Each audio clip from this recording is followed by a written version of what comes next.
Everyone, and welcome to Weekly Profit Talk. It is now 9:33 a.m. on in the Central Daylight Time Zone.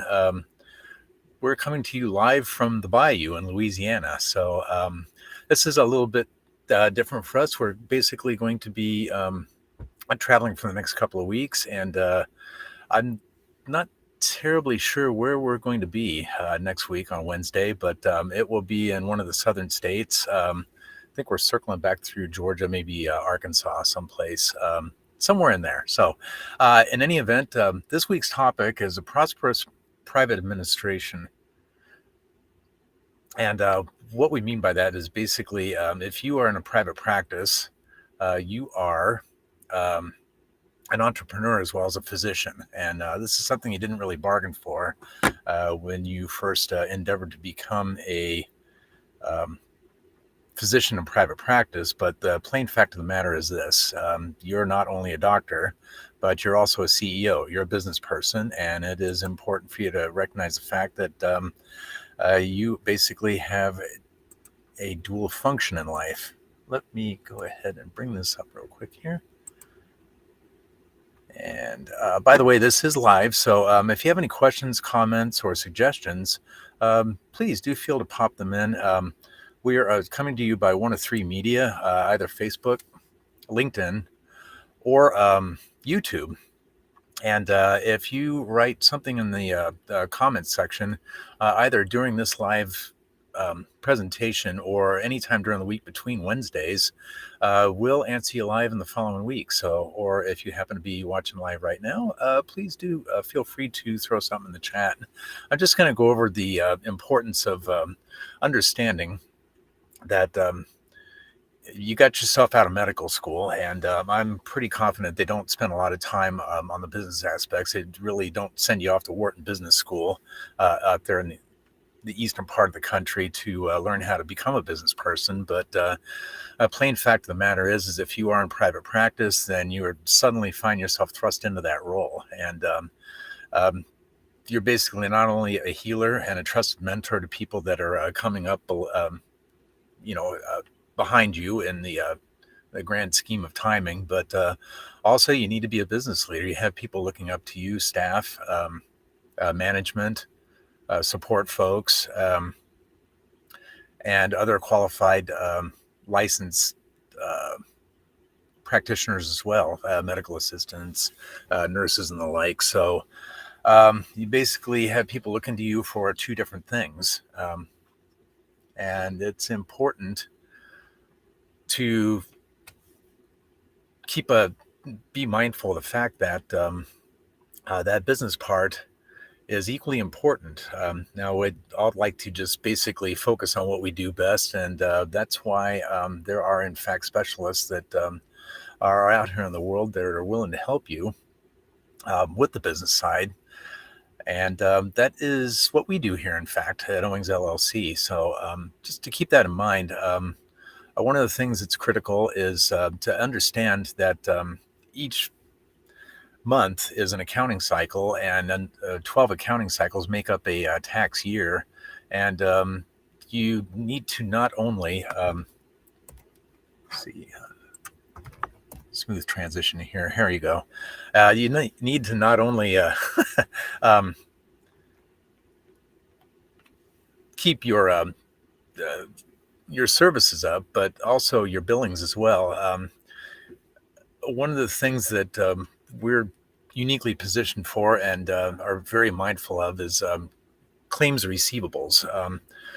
Basically, somebody comes to see you, and then somebody gets billed. If they're over 65 and you take Medicare, 99% of physicians do, and for very good reason. It's a huge demographic of the population, and you basically have to do it. Especially since I'm a Medicare recipient, so I need you too. But seriously, consideration as besides them, of course, is all the private insurances, and those benefits coordinate based on whoever's primary, secondary, and the like. So what happens with claims receivables, as I'm certain you're very aware, is that sometimes they are in the process of getting delayed as long as humanly possible. I'm quite certain that insurance companies hang on to every possible dollar as long as possible because it makes fiscal sense. The sooner you release a dollar, the less earning potential it has for yourself. And insurance companies certainly are going to wait until the last possible minute.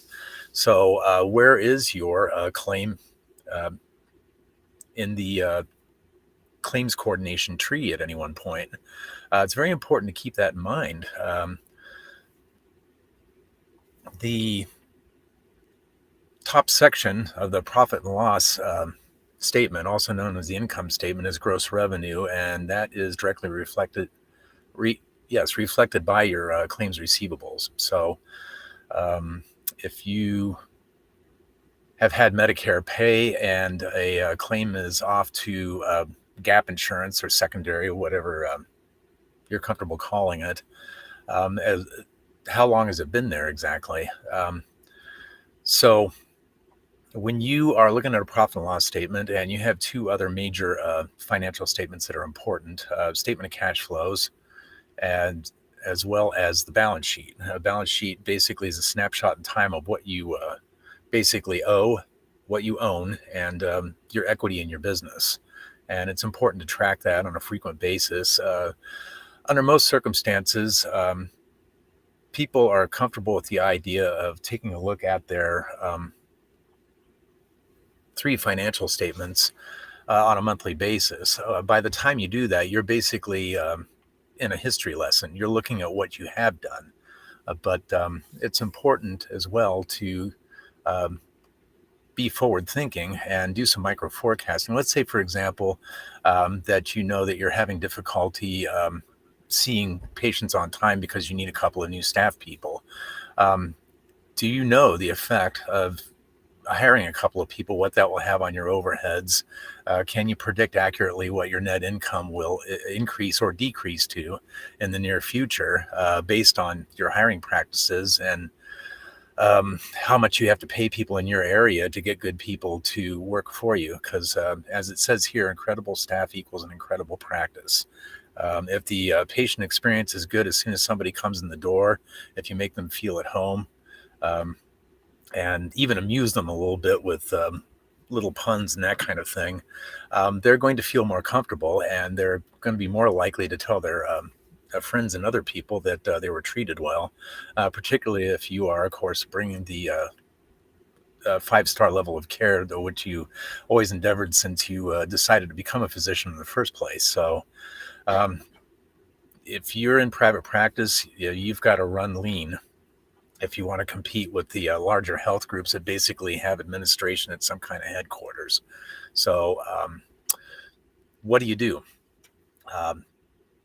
Now, obviously, our firm here, and we're not the only ones, but certainly, but we are in the business of assuring that your business is getting good advice at all times, as well as keeping a good track on your current and past records. Also, good tax compliance keeps you from spending a dollar more than you absolutely have to. If you view tax like a patient views a visit to the dentist annually as something to dread that's going to be painful, the chances are you're costing yourself more money. Taxes need to be addressed on a year-round basis, every single month.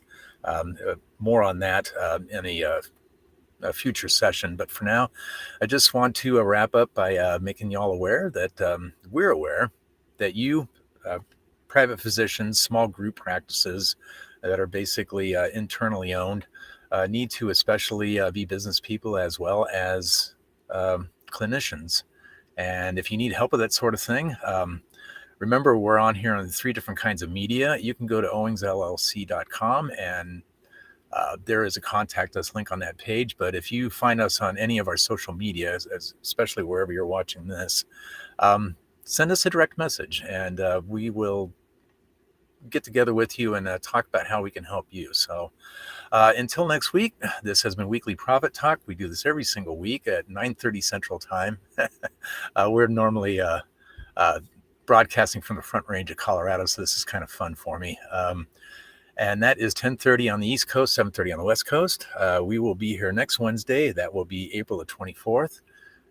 So until then, have a great rest of the week, an awesome weekend. And if you have a chance, do something randomly kind for a stranger. So until next week, so long, and we'll see you soon.